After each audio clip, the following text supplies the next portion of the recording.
এই 3 দিনে সবথেকে বড় মাসআলা হলো এই 3 দিনে দিন অনুষ্ঠান করতে হবে, 3 দিনে দিন সবাইকে খাওয়াইতে হবে। না খাওয়াইলে মানুষ কি বলবে, সমাজ কি বলবে, হাই হাই কি একটা ক্ষতি হয়ে গেল।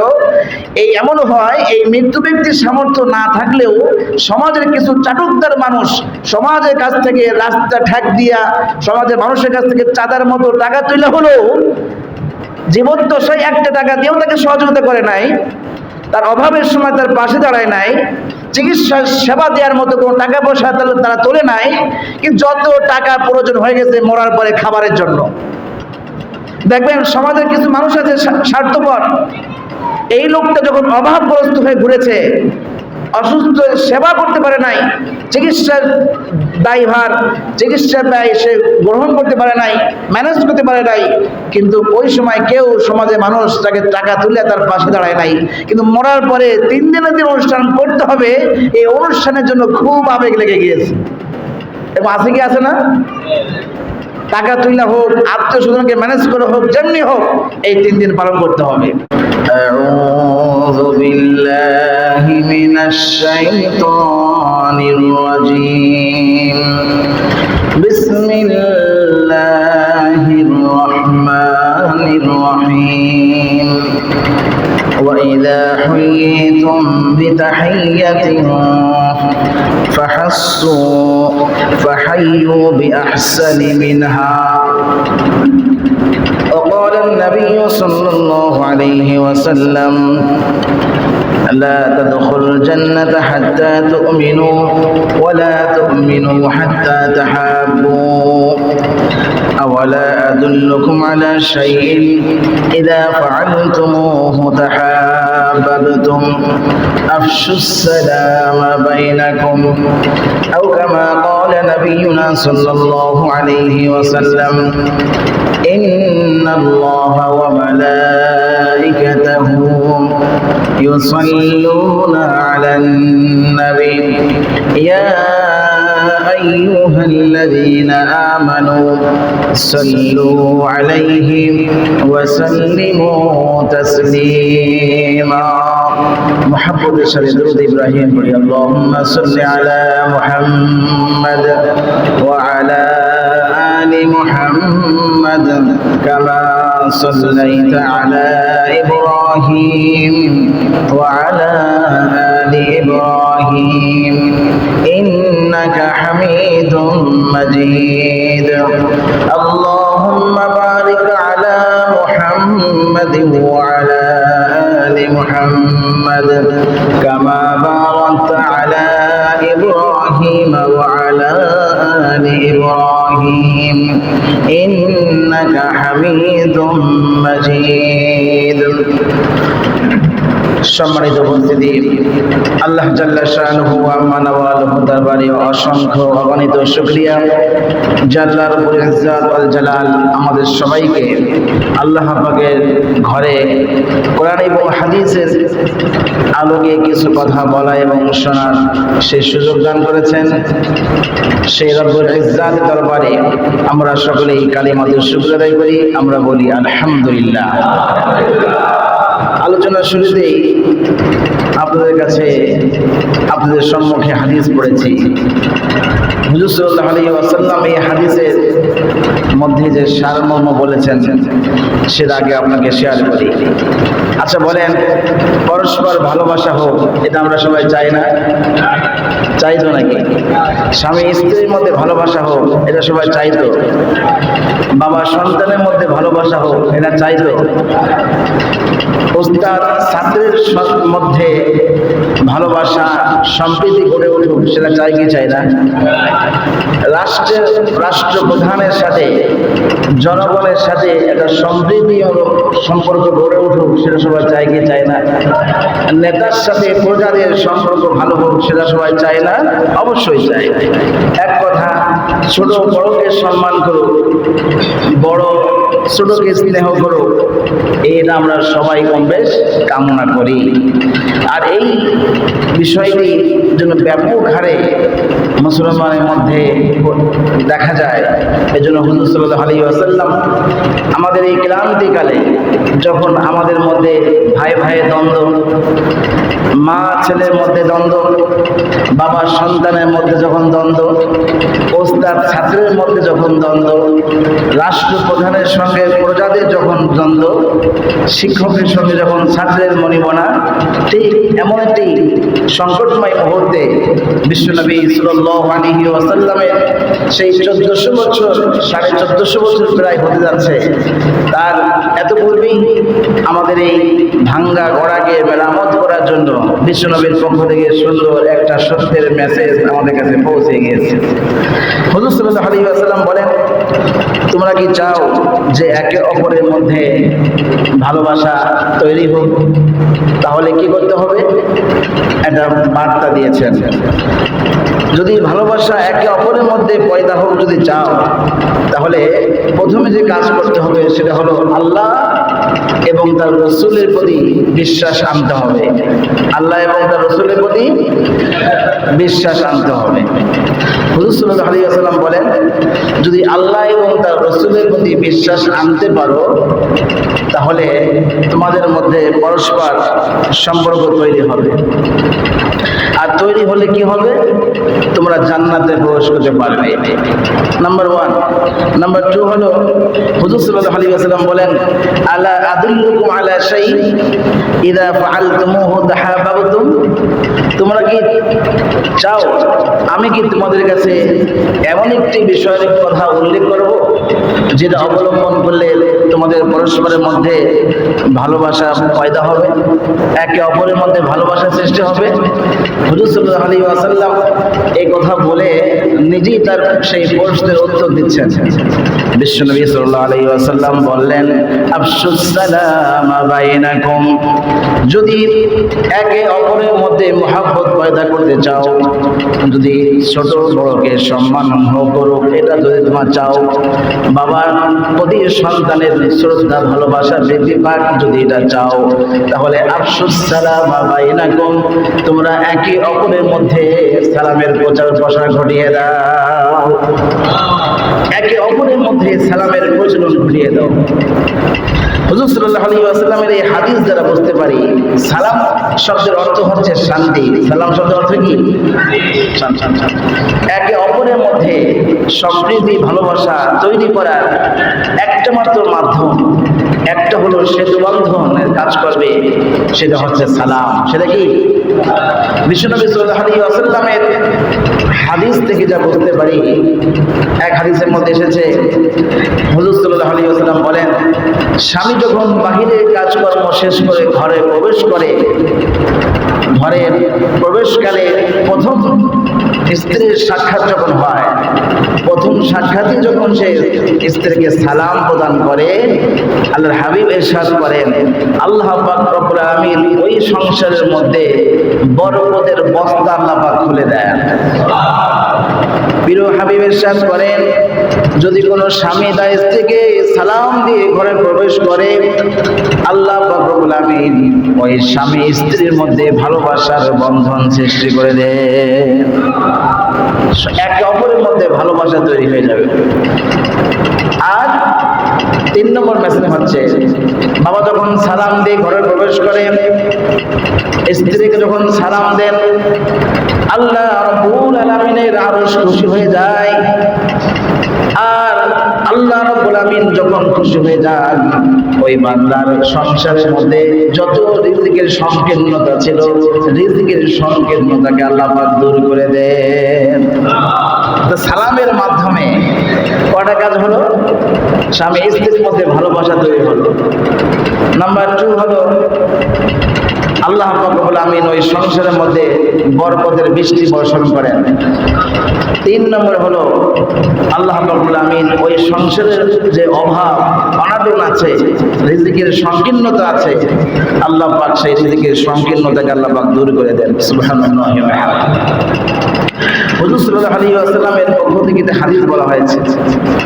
এই হাদিসটি রাসূলের বিখ্যাত সাহাবী হযরত আবু হুরায়রা রাদিয়াল্লাহু তাআলা আনহু পেশ করেছেন। উনি বলেন লিল মুমিনি আলাল মুমিনি সিত্তু খিসাল, এক মুমিনের জন্য আর এক মুমিনের প্রতি 6টি হক রয়েছে। কয়টি হক রয়েছে? 6টি হক মনে রাখবেন। এক, ইয়াউদুহু ইযা মারাদা, ইয়াউদুহু ইযা মারিদা। 6টি হকের মধ্যে একটি হক হলো যখন কোনো মুসলিম অসুস্থ হবে তখন তার সেবার জন্য এগিয়ে যাবে। যখন কেউ অসুস্থ হবে তখন তার সেবার জন্য এগিয়ে যাবে। বলেন তো বর্তমান যুগে যদি আমরা এই অসুস্থ ব্যক্তিকে সেবা করার ব্যাপারটা একটু বিবেচনা করি, এই অসুস্থ ব্যক্তিকে সেবা করার ব্যাপারে বিশ্বনবীর অনেক হাদিস আছে। সামাজিক অবস্থার উপর ভিত্তি করে যদি বলি, হুজুর সাল্লাল্লাহু আলাইহি ওয়াসাল্লাম বলেন, তোমরা যখন কোনো অসুস্থ ব্যক্তিকে দেখতে যাও, অসুস্থ ব্যক্তি দেখতে যাওয়ার পরে অসুস্থ ব্যক্তির ডান পাশে বসবে, তার মাথায় হাত বোলাবে, তাকে সান্ত্বনামূলক অনেক কথা বলবে, সাহসমূলক কথা বলবে, আর তার কাছে দোয়া চাবে। কি চাবে? দোয়া চাবে। বিশ্বনবী সাল্লাল্লাহু আলাইহি ওয়াসাল্লামের জীবদ্দশায় উনি একদিন এক ইহুদির ছেলে অসুস্থ হলো। বিশ্বনবী সাল্লাল্লাহু আলাইহি ওয়াসাল্লাম ইহুদির ওই পরিবারের মধ্যে গেলেন, ইহুদির সন্তানকে দেখতে গিয়ে তার ডান পাশে বসলেন। বসে হুজুর সাল্লাল্লাহু আলাইহি ওয়াসাল্লাম তার খোঁজ খবর নিলেন, আশ্বস্ত করলেন, সাহস জোগালেন, আর তাকে কালিমার দাওয়াত দিলেন। হাদিস শরীফের মধ্যে এসেছে, বিশ্বনবী যখন ওই ইহুদি সন্তানের বাড়িতে গেলেন, তার শিওরে বসলেন, গায়ে রহমাতুল লিল আলামিন রহমতের হাত বোলালেন।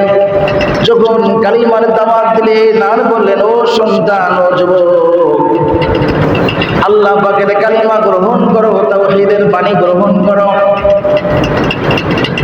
হাদিসের রেফারেন্সে বোঝা যায় ওই যুবক তখন একবার তার বাবার দিকে তাকায়, আরেকবার বিশ্বনবীর চেহারার দিকে তাকান। দ্বিধাদ্বন্দ্বের মধ্যে পড়ে গিয়েছে।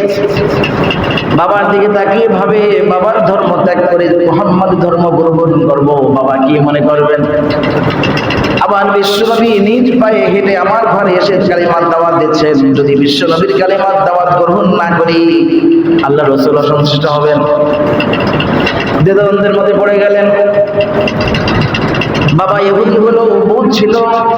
বাবার দূর থেকে ইশারা করে সন্তানকে কেমন যেন এই কথার মেসেজ দিয়েছিলেন, মুহাম্মদ যা বলে দেরি করো না, মুহাম্মদ যেটা বলে সেটা তুমি সাথে সাথেই গ্রহণ করে না। ইহুদি যুবক বাবার কাছ থেকে ইশারা পেয়ে কাল ক্ষেপণ করলেন না, সাথে সাথেই তাওহীদের বাণী তার মুখ থেকে উচ্চারণ হলো।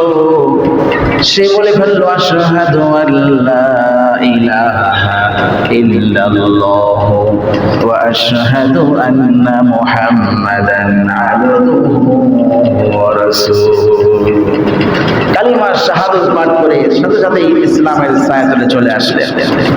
হুজুর সাল্লাল্লাহু আলাইহি ওয়াসাল্লাম বললেন, যখন তোমরা কোনো অসুস্থ ব্যক্তিকে দেখতে যাও তার কাছে দোয়া চাবে, কারণ তার দোয়া আল্লাহ তাআলার কাছে কবুল হওয়ার ব্যাপারে লা হিজাবা বাইনাহু ওয়া বাইনাল্লাহ।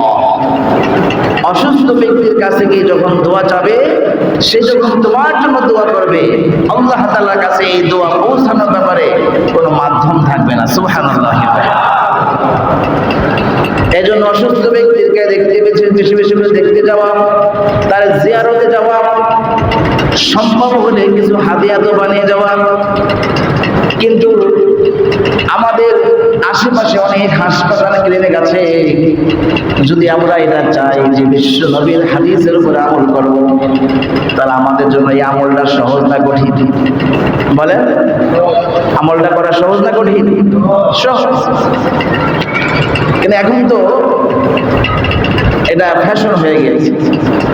একজন অসুস্থ ব্যক্তিকে দেখতে যাওয়াটা কেমন যেন ফ্যাশন হয়ে গেছে। রাষ্ট্রীয় স্বার্থে, রাজনৈতিক স্বার্থে আমরা এখন এগুলিকে ব্যবহার করা শুরু করে দিয়েছি। অথচ বিশ্বনবী বলেন এখানে কোনো স্বার্থ নয়, এখানে একমাত্র আল্লাহ পাকের রাসূলকে সন্তুষ্ট করাই একমাত্র সার্থক হতে হবে। কারণ আমার কোন নেতা খুশি হবেন, উনি সন্তুষ্ট হলে আমার দলের জন্য সুবিধা হবে, আমার পদের জন্য সুবিধা হবে, এই চিন্তা বাদ দিয়ে যদি বিশ্বনবীর হাদিসের উপর আমল করতে পারি, বলেন তো দলের স্বার্থ হাসিল হবে কিনা? কথা বলেন, ব্যক্তির স্বার্থ হাসিল হবে কিনা, দলীয় স্বার্থ হাসিল হবে কিনা? সবই হয়ে যাবে। যদি আমরা বিশ্বনবীর হাদিসকে আমল করতে গিয়ে এই কাজটি করি, নিয়তটাকে যদি সহি রাখি, তাহলে আল্লাহ রাসূল সন্তুষ্ট হবে, রাসূলের একটা সুন্নাতও চিন্তা হবে, রাজনৈতিক স্বার্থও হাসিল হবে, দলীয় স্বার্থ পূর্ণ হবে, ব্যক্তির স্বার্থ হাসিল হয়ে যাবে। সুবহানাল্লাহ। কিন্তু আমাদের এই বুঝটা না থাকাতে আমরা এই হাদিসকে বাদ দিয়ে শুধু ব্যক্তি, রাজনৈতিক, রাষ্ট্রীয় স্বার্থকে চরিতার্থ করার জন্যই শুধু যাই। কিন্তু কি হয়, এর ফলাফলটা কি হয়? হুজুর সাল্লাল্লাহু আলাইহি ওয়াসাল্লাম বলেন, এই হাদিসের উপর ভিত্তি করে আল্লাহ পাক রব্বুল আলামিন একটা আয়াত বলেন, মান কানা ইউরিদু হারসাদ দুনিয়া নুতিহি মিনহা ফামা লাহু ফিল আখিরাতি মিন নাসিব। যে ব্যক্তি দুনিয়াকে হাসিল করার জন্য, দুনিয়ার পদ পদবী, মান মর্যাদা, স্বার্থকে হাসিলের জন্য কোন কাজ করবে, আল্লাহ রাব্বুল আলামিন তাকে দুনিয়ার যা দরকার তাকে দিয়ে দিবেন, বিনিময়ে আখিরাতের স্থানকে আল্লাহ শূন্য করে দিবে। আখিরাতকে শূন্য করে দিবেন।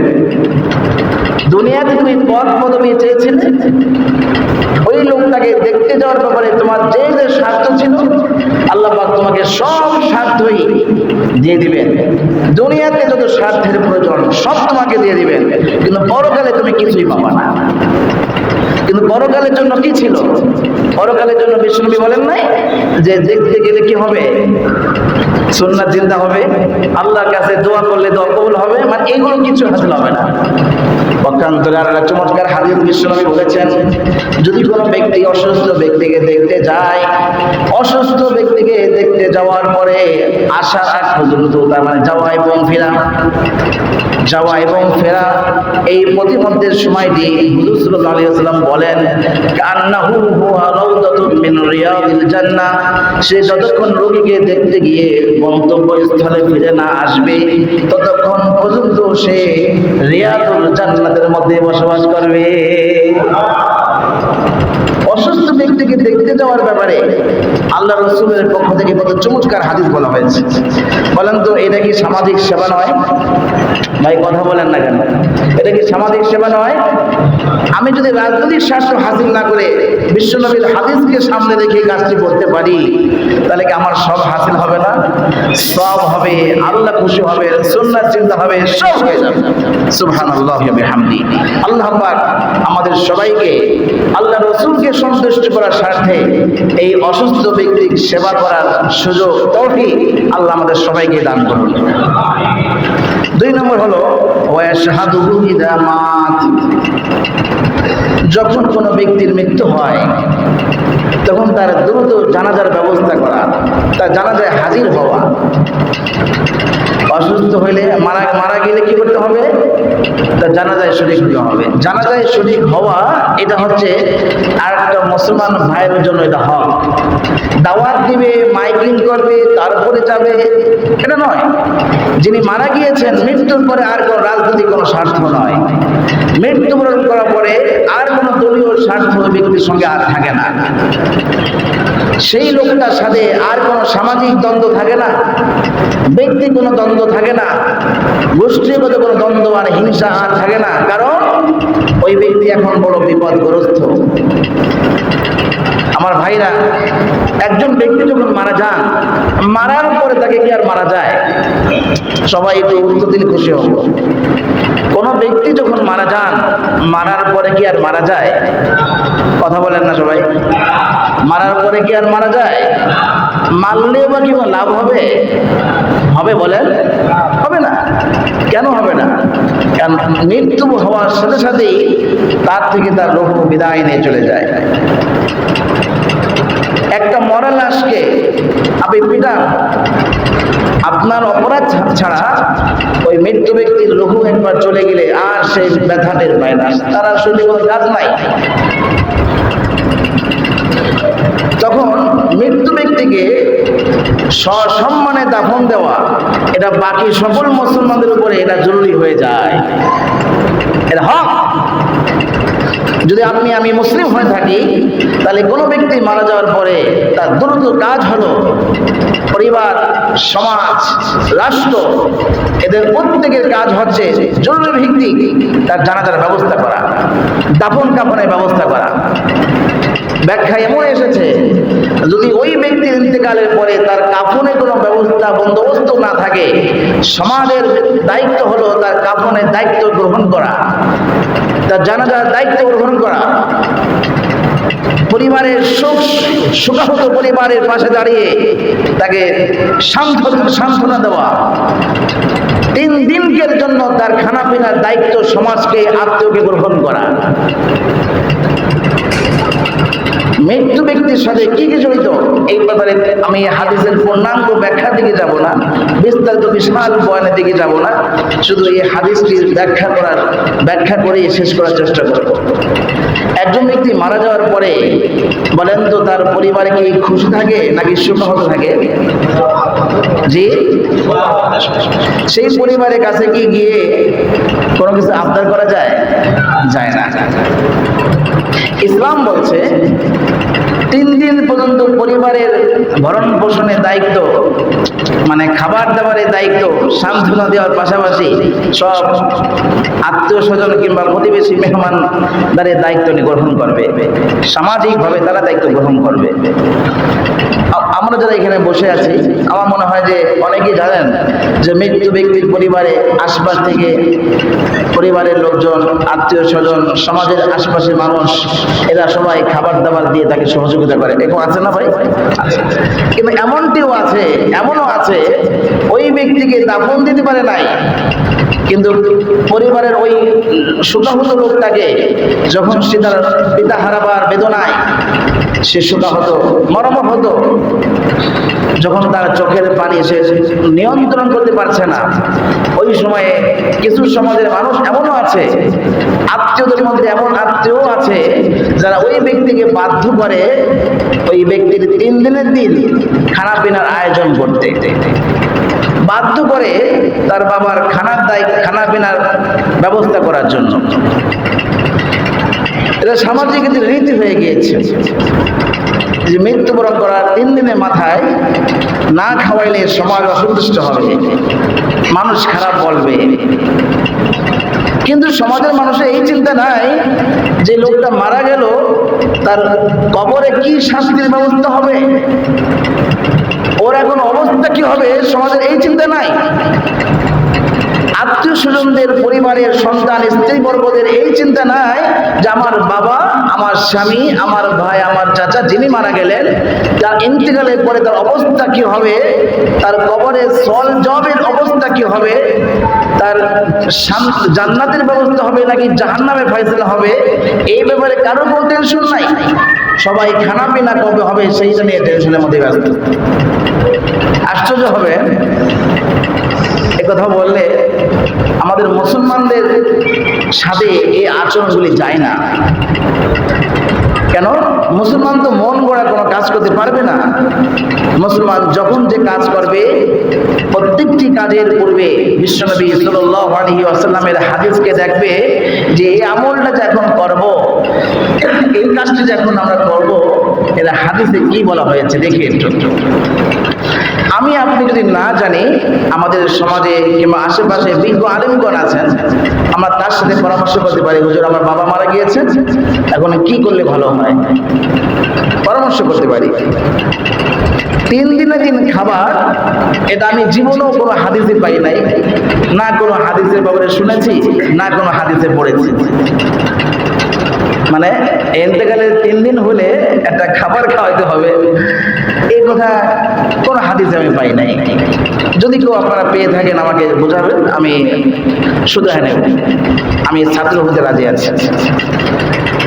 আমার উস্তাদ যারা যারা আছেন আমাদের থেকে বিজ্ঞ বিজ্ঞ আলেম, তাদের মুখ থেকেও জীবনে এত আল্লাহ তোমাকে যতটুকু লেখাপড়া করিয়েছেন এই হাদিসের সব কিতাব আল্লাহ শেষ করেছেন। আল্লাহ তোমাকে কোরআনে হাফেজ বানিয়েছেন। কোরআনের আয়াতের মধ্যে কোথাও পাই নাই যে মৃত্যু ব্যক্তি মারা যাওয়ার 3 দিনের মাথায় তার খানাপিনা ধুমধাম আয়োজন করবে, তার জন্য 40 দিন তার খানাপিনার আয়োজন করবে, কোথাও দেখি নাই ভাই। কিন্তু আমার বুঝে আসে না তাহলে মুসলমানরা এই আমলগুলি কোথায় পাইল? একটা জায়গাতে পেয়েছে, একটা হাদিসে আছে, একটা কথায় আছে, একটা কিতাবের মধ্যে এই মাসলা পাওয়া যায়। সেটা কি জানেন? সেটা হচ্ছে লোকে কি বলবে, মানুষে কি বলবে, এই নামে কিছু বই আছে। মানুষে কি বলবে, লোকে কি বলবে, সমাজ কি বলবে, এই মানুষে কি বলবে, এই কথাটাই আমাদেরকে শেষ করে ফেলেছে। মানুষে কি বলবে, অমুক খাওয়াইয়াছেন, তমুক খাওয়াইয়াছেন, আমি যদি না খাওয়াই লোকে কি বলবে? আমি তো তাকে পাল্টা প্রশ্ন করতে চাই, তোমার বাবা যখন কবরে বিপদগ্রস্ত তখন মানুষে কি করবে? আমারও তো প্রশ্ন, তারা কি সহযোগিতা করবে? তোমার বাবা যখন ফেরেশতাদের সল জবের মুখোমুখি দাঁড়িয়ে আছেন তখন লোকে কি করবে? লোকেরও তো কিছু করণীয় আছে। আমরা যদি, আমি আপনাদের পক্ষ থেকে যদি হাদিসকে প্রশ্ন করি তাহলে 40-এর ব্যাপারে যখন কোনো হাদিস নাই, 3 দিনে দিন পালন করার ব্যাপারে যখন কোনো হাদিস নেই, কিংবা সমাজের মানুষ যখন অপরাধী হয় এই কাজটি করলে গুনাহগার হয়, তাহলে হুজুর আমাদের জন্য করণীয় কি আছে? যদি কিছু জানেন তাহলে বলেন। তাহলে আপনাদের এই পাল্টা প্রশ্নের উত্তরে আমি বলি, আল্লাহ রাসূল সাল্লাল্লাহু আলাইহি ওয়াসাল্লাম মানুষ ইন্তেকালের পরে যে কাজটি করতেন সেটা হলো উনি মানুষকে দাফনের জন্য তার কবরে যাইতেন।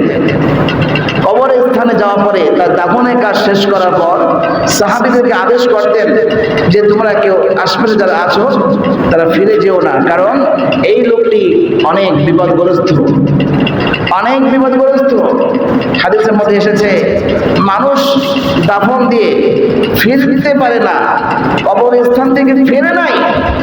অনেক মানুষের কদম আনাগোনা এখনো কবরস্থানের পাশে আছে, ঠিক ফিরতে না ফিরতেই, দাফনের কাজ শেষ করে ফিরতে না ফিরতেই সাথে সাথেই কবরের আযাবের সল জবে ফেরেশতা তার কবরের মধ্যে হাজির হয়ে যায়, সাথে সাথে হাজির হয়ে যায়। বিশ্বনবী সাল্লাল্লাহু আলাইহি ওয়াসাল্লাম কোন একদিন এক সাহাবীকে দাফনের পরে বললেন, তোমরা কেউ ফিরে যেও না, কারণ তোমাদের এই ভাইয়ের এখন বড় দুর্মোহ সময় কাছে এসেছে, এখন তার বিপদের সময়। এই সময়টি তাকে একা ফেলে দিয়ে কেউ চলে যেও না, তোমরা দাঁড়াও। এই লোকটার কাছে এখন সে বড় পরীক্ষার সম্মুখীন হবে। আল্লাহ রাসূল সাল্লাল্লাহু আলাইহি ওয়াসাল্লাম বলেন, এখন ফেরেশতারা তার কাছে এসে সল জবাবের সম্মুখীন করবে। ফেরেশতারা প্রশ্ন করবেন, লোকটাকে জবাব দিতে হবে। এমন মুহূর্তে তার সহযোগিতা প্রয়োজন, তাহলে সহযোগিতা কিভাবে করতে পারি? আল্লাহ রাসূল বলেন, তোমরা ওই লোকটার কবরের পাশে দাঁড়িয়ে দাঁড়িয়ে অনেকক্ষণ যাবত দোয়া দুরূদ পড়তে থাকো।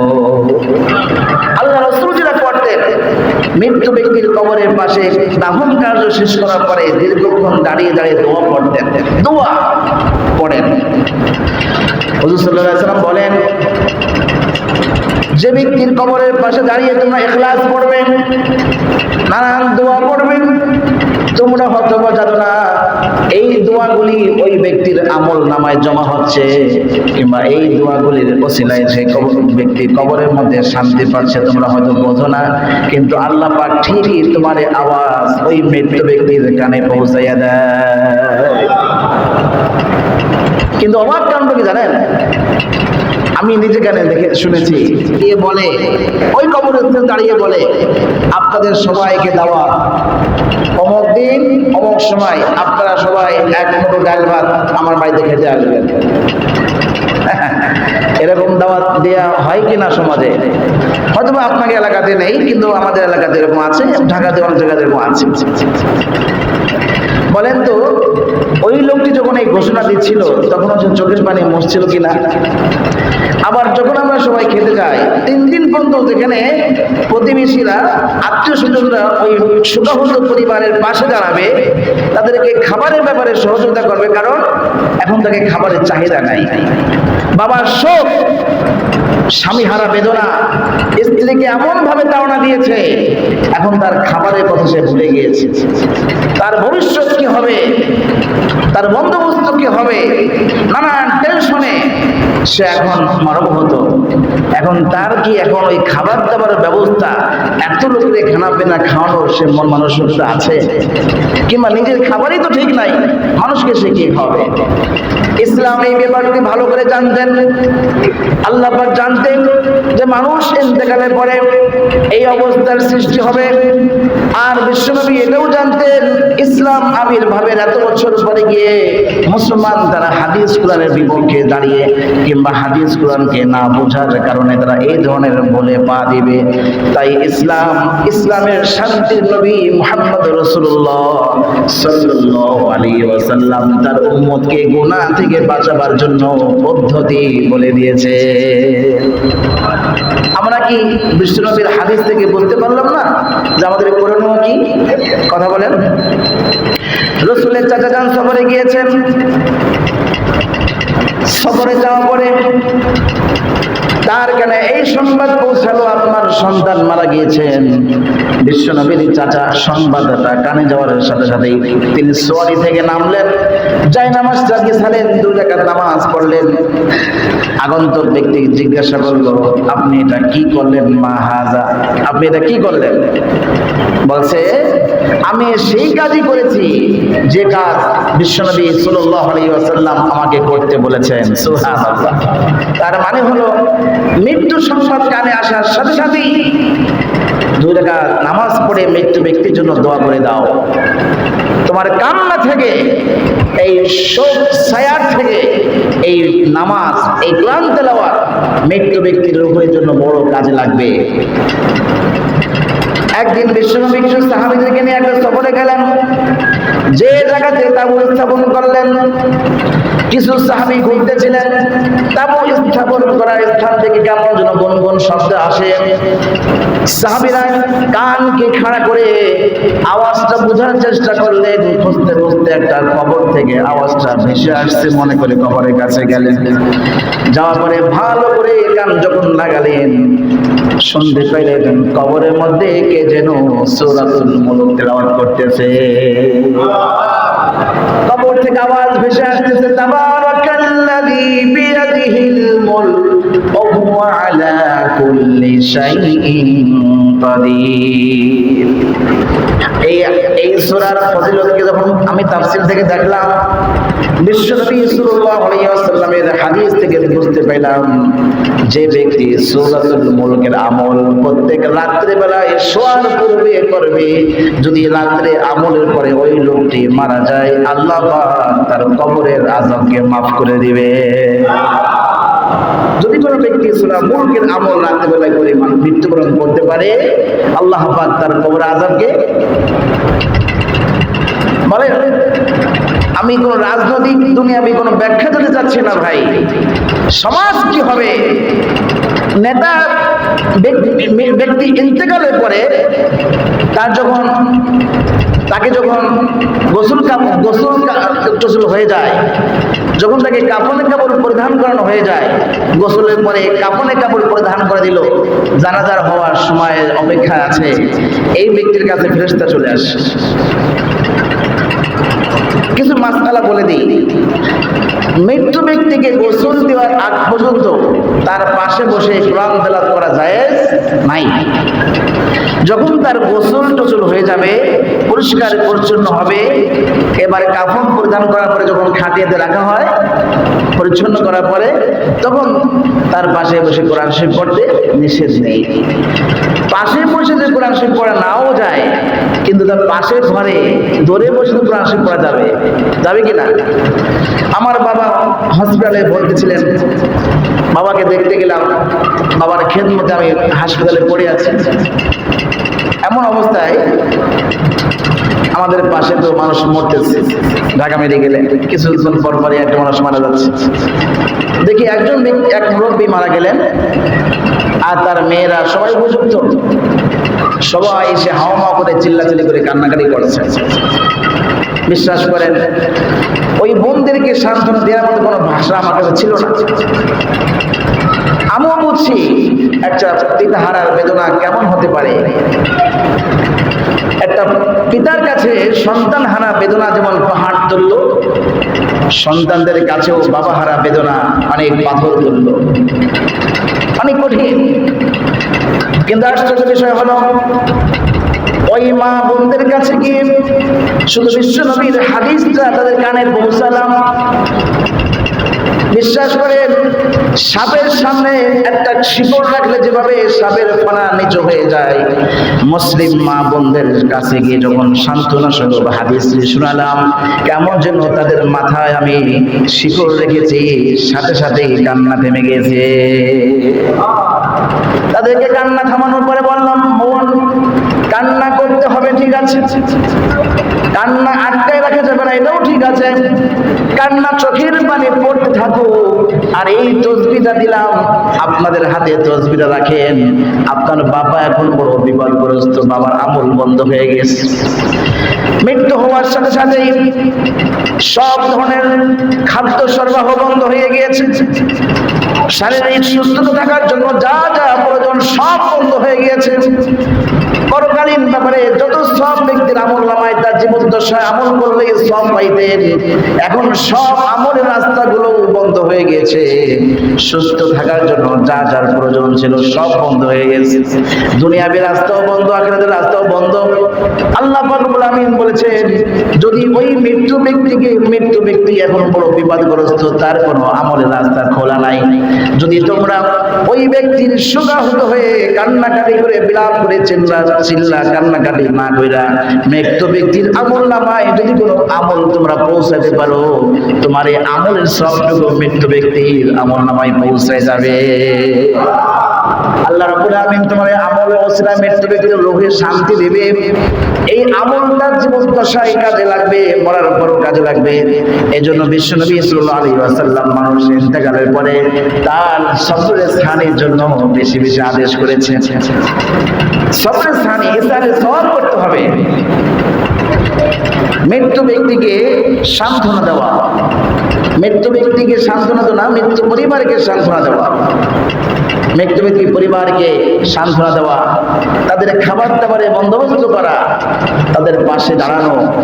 যদি বাবা হারা হয়ে এতিম হয়ে যায়, এতিমের ভরণ পোষণের দায়ভার সমাজের এবং পরিবারের আত্মীয় স্বজনদের সচেতন মহলকেই বহন করতে হবে।